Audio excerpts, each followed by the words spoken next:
नमस्कार मित्रांनो, श्री स्वामी समर्थ. समजा उद्या गुरुपौर्णिमा आहे. तुम्ही सकाळी लवकर उठला, स्नान केलं, देवघर सजवलं, दिवा लावला, पूजा केली, आरती केली आणि तुम्हाला वाटलं की आजची पूजा पूर्ण झाली. पण जर मी तुम्हाला सांगितलं की अनेक भक्त नकळत अशा काही चुका करतात ज्यामुळे पूजेमागचा भाव आणि शिस्त कमी पडते, तर या चुका कोणत्या आहेत? या चुका इतक्या सामान्य आहेत की कदाचित आपण त्या करत असू. आणि म्हणूनच आजचा हा व्हिडिओ शेवटपर्यंत पाहणं खूप महत्त्वाचं आहे, कारण आपण जाणून घेणार आहोत गुरुपौर्णिमेला टाळाव्यात अशा 5 सामान्य चुका, ज्या अनेक धार्मिक परंपरेमध्ये टाळण्याचा सल्ला दिला जातो. मग चला सुरुवात करूया मुख्य माहितीसाठी. मित्रांनो, गुरुपौर्णिमा म्हणजेच फक्त एक सण नाही. हा दिवस आपल्या जीवनात ज्ञान देणाऱ्या गुरूंप्रती कृतज्ञता व्यक्त करण्याचा दिवस आहे. अनेक जण या दिवशी गुरुचरित्र वाचतात, मंत्रजप करतात, दान करतात आणि गुरूंचे स्मरण करतात. परंतु पूजा करताना काही गोष्टीकडे दुर्लक्ष होते. चूक क्रमांक 1, घाईघाईत पूजा करणे. अनेक जण वेळ नसल्यामुळे पूजा घाईघाईत उरकतात.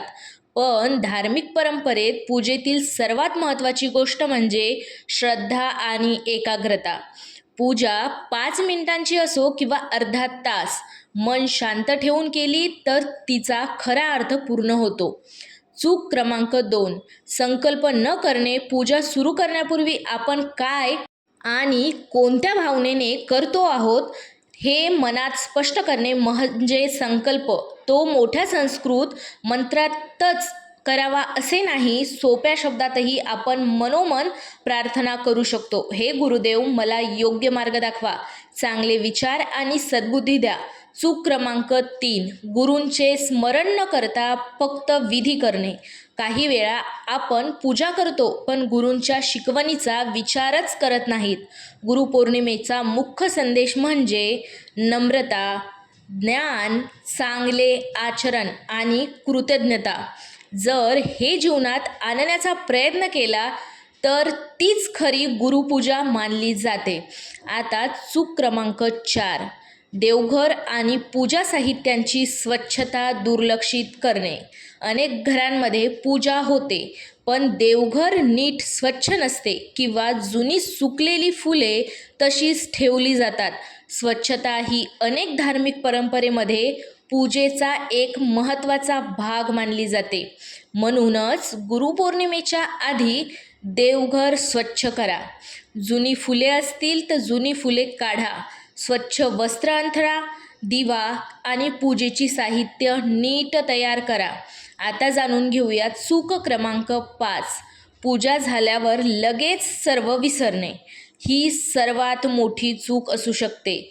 जर पूजा फक्त त्या एका दिवसापुरतीच मर्यादित राहिली आणि पुढच्या दिवसापासून आपण पुन्हा राग, मत्सर्य, असत्य किंवा वाईट सवयीकडे वळलो तर गुरुपौर्णिमेचा संदेश अपूर्ण राहतो. गुरूंचा खरा सन्मान म्हणजे सत्य बोलणे, वडीलधाऱ्यांना आदर करणे, गरजूंना मदत करणे, ज्ञान मिळवत राहणे आणि चांगल्या सवयी जोपासणे. आता या व्हिडिओची बोनस माहिती म्हणजे एवढीच. मित्रांनो, गुरुपौर्णिमेच्या दिवशी तुमच्याकडून शक्य असल्यास गुरुचरित्रातील एखादा अध्याय वाचा. श्री स्वामी समर्थ किंवा गुरूंचा मंत्र श्रद्धेने जपा. आई, वडील, शिक्षक किंवा ज्येष्ठ व्यक्तींना नमस्कार करा. आपल्या क्षमतेनुसार अन्नदान किंवा मदत करा. अनेक परंपरेमध्ये ही कृते गुरूंप्रती कृतज्ञता व्यक्त करण्याचे सुंदर मार्ग मानले जातात.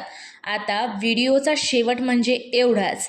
मित्रांनो, गुरुपौर्णिमेची पूजा परिपूर्ण करण्याचा अर्थ फक्त सर्व विधी अचूक करणे नाही. खरी गुरुपौर्णिमा तेव्हा साजरी होते जेव्हा आपल्या विचारांत नम्रता येते, वागण्यात संयम येतो आणि जीवनात गुरूंच्या शिकवणीचा प्रकाश दिसू लागतो. म्हणून यंदाच्या गुरुपौर्णिमेला फक्त पूजा करू नका, एक चांगला विचार, एक चांगली सवय आणि एक चांगले कर्म करण्याचा संकल्पही करा. जर ही माहिती उपयुक्त वाटली असेल तर व्हिडिओला लाईक करा, आपल्या मित्रपरिवारासोबत शेअर करा आणि अशाच धार्मिक व माहितीपूर्ण व्हिडिओसाठी आपल्या चॅनलला सबस्क्राईब करायला विसरू नका.